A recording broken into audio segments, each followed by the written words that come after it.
Hey, it's Jessica Goose with RealAgriculture.com, and joining me right now at the Canadian Beef Industry Conference in Calgary, Alberta, is a Real Agriculture favorite, Anne Wasko, who is also the chair of the Canadian Roundtable for Sustainable Beef. Anne, how are you doing this morning? I'm doing super, Jessica. That's awesome to hear. It's been, a great 2 days at CBIC. So far, what do you think of the conference? Oh, great conference. Lots of attendees. The trade show was phenomenal. I haven't even got through all of it. And of course, yesterday, lots of speakers all day long. And we're here bright and early Thursday morning for hearing more great speakers today. So it's been a great conference so far. No kidding. And now, I guess just to kick off this interview, you guys had your board meeting here. Council meeting. Or Yes, council yes. meeting. So what all was kind of discussed? What was the report, I guess, that you brought to the council? Well, it was kind of neat setup because we had it here at the conference. So first of all, face-to-face versus conference calls. So that's kind of neat. And we had a guest speaker start off to kind of just bring more people into the room to hear about what the Canadian Roundtable for Sustainable Beef is doing. And our guest speaker was the CEO of Ducks Unlimited Canada, Dr. Carla Gwynn.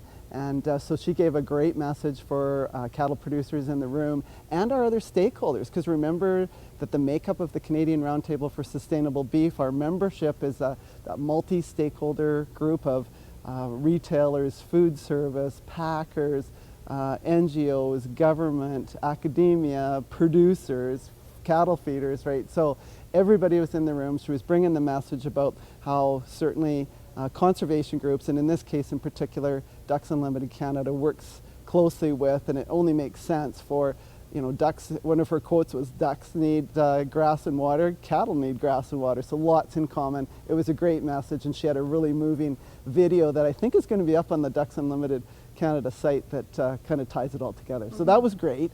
And then, of course, then we go into our council meeting with 11 of those folks kind of sitting around the table and going through our business. But, some of the neat highlights I was able to bring to the group and to our observers were, of course, we've just had Harvey's Canada come on with certified sustainable beef in their burgers, so that was great news. And then of course we've also had, and this is more behind the scenes, and we'll probably hear about it more in Eastern Canada, but Atlantic Beef Products, the packer in Prince Edward Island, was also audited and certified to our standards, so they're on board.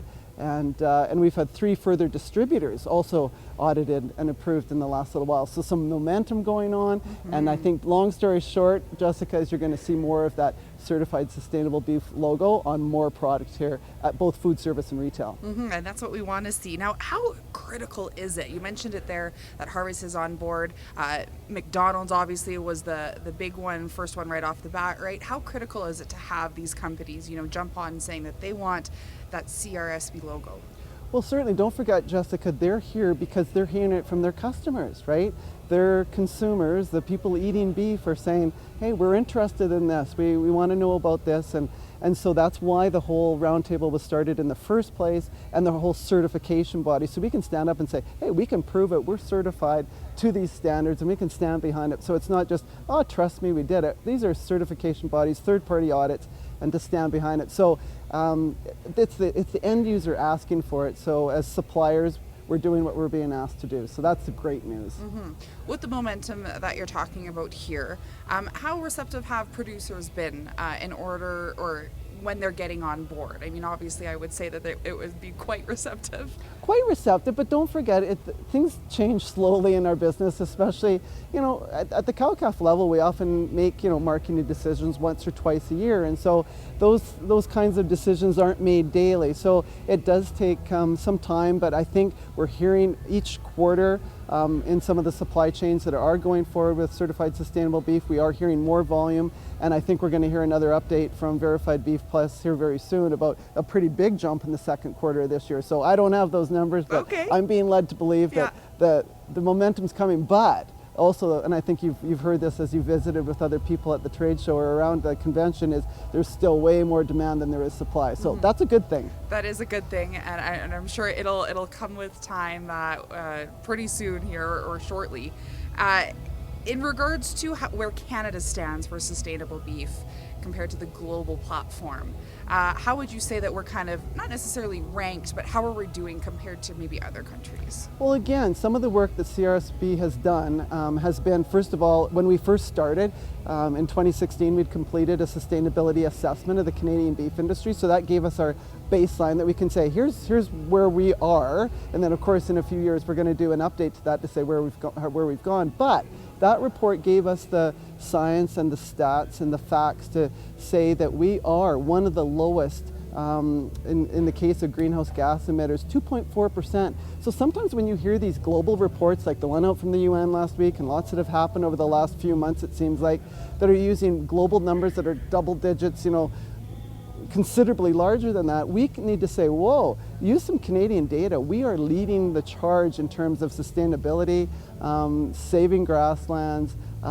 certainly being, as far as carbon sequestration in the kind of grasslands that we have here and working on those kinds of things, animal care, animal welfare, all those things fit into sustainability. We are a leader, there's no doubt about it. Mm-hmm. With yourself being chair, what has been maybe one of your I don't know, just like aha moments with being chair that you've seen CRSB kind of get to, or maybe a project that you're working on where you're like, this is awesome?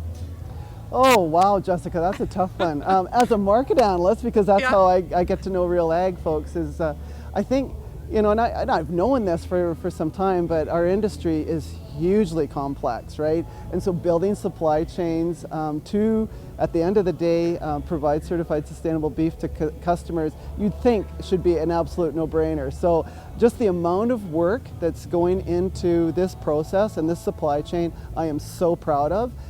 But it is a pile of work and not simple. Nothing in our business ever seems to be simple. So that verified that for me. For sure. And lastly here, looking, in your magic crystal ball in the next, 12 months, year, 2 years, what are kind of some next steps that the CRSB will be taking?